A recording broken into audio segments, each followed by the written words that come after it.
CLP సమావేశం ముగిసింది. వేణుగోపాల్ మాట్లాడారు.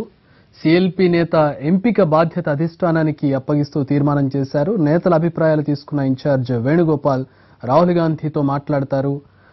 రాహుల్తో చర్చించిన తర్వాత సిఎల్పి నేతపై అధికారిక ప్రకటన చేస్తారు. కొద్దిసేపు క్రితం ఆయన మాట్లాడినటువంటి విషయాలు మనం చూసాం, అభిప్రాయాలను తీసుకున్నాం. దీన్ని అధ్యక్షులు రాహుల్ గాంధీకి అధికారం ఇస్తున్నాం, ఇక్కడ సిఎల్పి నేతను ఎన్నుకోవడానికంటూ ఆయన చేసినటువంటి ప్రసంగాన్ని చూసాం. అలాగే స్పీకర్ ఎన్నికకు సంబంధించి స్పీకర్కు పోటీ నిలబెట్టకూడదని సిఎల్పి సమావేశంలో నిర్ణయించుకున్నట్లుగా తెలుస్తుంది. సో స్పీకర్ ఎన్నిక ఏకగ్రీవం కాబోతుంది. రేపు స్పీకర్ ఎవరు అనేది తెలుస్తుంది. ఈరోజు ప్రొటెం స్పీకర్గా ముంతాజ్ ఉన్న విషయం తెలిసిందే. రేపు స్పీకర్ని ఎన్నుకుంటారు. స్పీకర్ ఎన్నికకు సంబంధించి ప్రధాన ప్రతిపక్షంగా ఉన్న కాంగ్రెస్ పోటీకి ఎవరిని పెట్టదలుచుకోలేదు. సో ఏకగ్రీవంగా స్పీకర్ని ఎన్నుకోబోతుంది. ఈ మేరకు సిఎల్పిలో నిర్ణయం తీసుకున్నారు. ఇక సిఎల్పి నేత ఎవరు అనేది తెలియాల్సి ఉంది. అసెంబ్లీలో సిఎల్పి నేత ఎవరు అనేది తెలియాల్సి ఉంది. దీనికి సంబంధించి ప్రస్తుతం ఎమ్మెల్యేల ఎంపీల అభిప్రాయాన్ని తీసుకున్నారు. ఈ అభిప్రాయాలను అధిష్టానానికి పంపించారు. అధిష్టానం నుంచి నిర్ణయం రావాల్సి ఉంది. రైట్, మా ప్రతినిధి చారి ఉన్నారు. చారితో పాటు కాంగ్రెస్ సీనియర్ నేత షబ్బీర్ అలీ ఉన్నారు. ఆయనతో మాట్లాడడానికి చారి ఉన్నారు. చారి, ఓవర్ టు యు.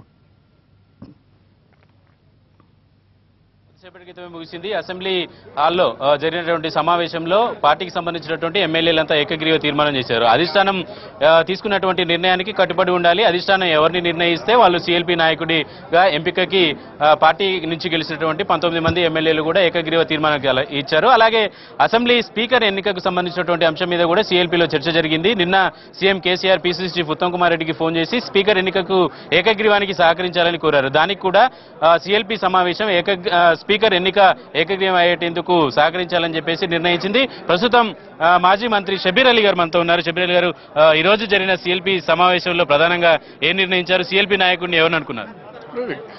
మేము 19 ఎమ్మెల్యేస్, ఎంపీస్ అండ్ ఎమ్మెల్సీస్ అందరం కలిసి యునానిమస్ రిజల్యూషన్ చేసి ఆల్ ఇండియా కాంగ్రెస్ పార్టీ అధ్యక్షులైన శ్రీ రాహుల్ గాంధీ గారికి ఈ ఆథరైజేషన్గా సింగిల్ లైన్ రిజల్యూషన్ చేసి ఆథరైజ్ చేసినారు. ఆయన ఎవరు అనుకుంటే అతడే ప్రెసిడెంట్ కావాలని ఉద్దేశంతో ఆయనకు అధికారం ఇవ్వడం జరిగింది.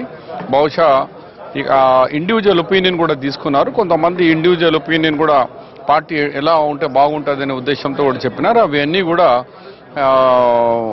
వేణుగారు, కేసీ వేణు మనకు ఇప్పుడు అబ్జర్వర్గా వచ్చినారు.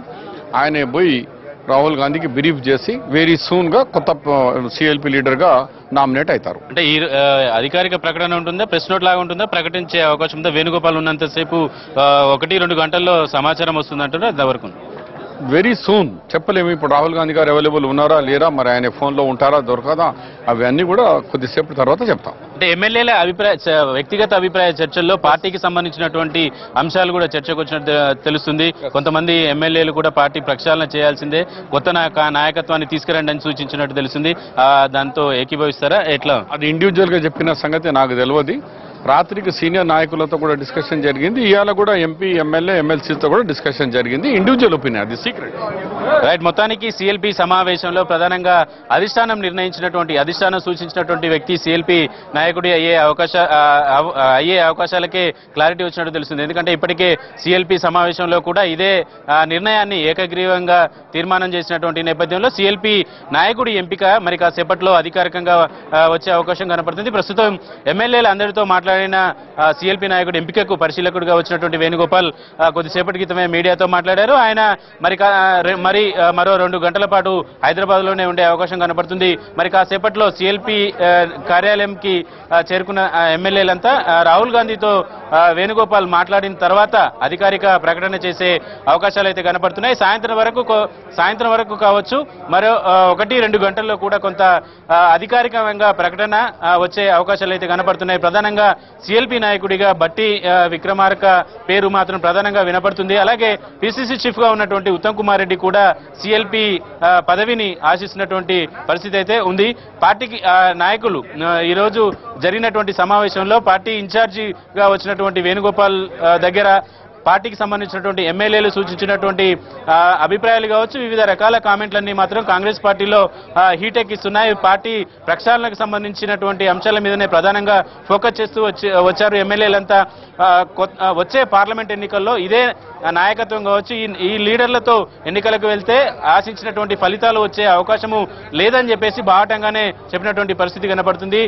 ఎల్బీ నగర్ ఎమ్మెల్యే సుధీర్ రెడ్డి ఏకంగా పార్టీ ప్రస్తుతం ఉన్నటువంటి నాయకత్వం వల్ల కావచ్చు, పార్టీలో ఉన్నటువంటి నాయకుల వల్ల ఇబ్బందికరమైనటువంటి పరిస్థితే ఉంటుంది కాబట్టి మాక్సిమం పార్టీని ప్రక్షాళన చేయాల్సిందే అని చెప్పేసి ప్రధానంగా సూచించారు. మొత్తానికి సిఎల్పి నాయకుడిపై అధికారి ప్రకటన మరి కాసేపట్లోనే వచ్చే అవకాశాలు అయితే స్పష్టంగా కనపడుతున్నాయి. స్పీకర్ ఎన్నికకు సంబంధించి టీఆర్ఎస్ నుంచి బరిలో స్పీకర్ అభ్యర్థిగా ఎవరు నామినేషన్ వేస్తే వాళ్ళకి మద్దతు ఇవ్వడానికి కూడా కాంగ్రెస్ ఎల్పీ సమావేశం తీర్మానం చేసింది. అండ్ మోస్ట్ ప్రాబబుల్ ఎవరి పేర్లు కనపడుతూ ఉన్నాయి? సుధీర్ రెడ్డి వ్యాఖ్యల నేపథ్యంలో కావచ్చు, ఇతర నేతల ప్రాబబుల్స్ ఉన్న నేపథ్యంలో బట్టి విక్రమార్క, అలాగే మీరు చెప్పినట్లుగా ఇతర సీనియర్ నేతల పేర్లు వినపడుతున్నట్లుగా తెలిసింది. ఉత్తమ్ కుమార్ రెడ్డి పేరు వినపడుతుంది. మోస్ట్ ప్రాబుల్ గా ఎవరిని చెప్పుకోవచ్చు? ఎవరి వైపు మొగ్గు చూపే అవకాశం కనపడుతోంది? మీరు ఆఫ్ ది రికార్డ్ కూడా మాట్లాడి ఉంటారు నేతలతో. ప్రధానంగా పార్టీకి సంబంధించినటువంటి సూత్రప్రాయకంగా ఏకగ్రీవంగా ఒక తీర్మానాన్ని అయితే చేశారు. కానీ ఫైనల్ గా అధిష్టానం తీసుకున్నటువంటి నిర్ణయానికి కట్టుబడి ఉంటామని చెప్పారు కాబట్టి అధిష్టానమే